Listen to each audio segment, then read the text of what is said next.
अरे बाबू सुना बनेला मजनू तू बड़का जमाना में पीछा जे करवा धारवा देव थाना में।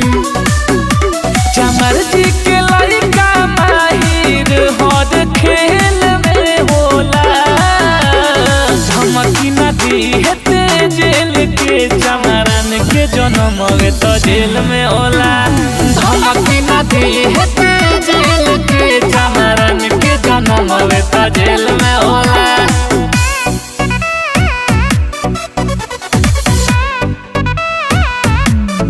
संघर्ष music digital recording studio Ekma भूली। बनी जान चमरन के रानी राज करबू तू बनी के महारानी। बनेला रंगबाज त घमंड टूट जाए पुलिस बोला के दे हम पीटवाई। आना जाना रानी हर खेल में होला धमकी न दी हेते जेल के चमरन के जन्म वे तो जेल में होला धमकी न दी हेते जेल के चमरन के जन्म वे तो जेल में होला।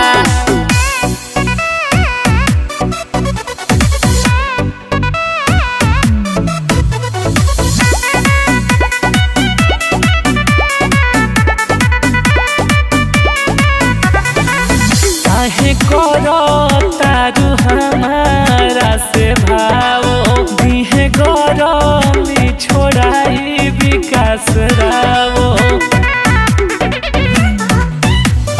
बड़े बड़े बात काहे बोलेला बाबू अपन तू मनवा में रखा न काबू।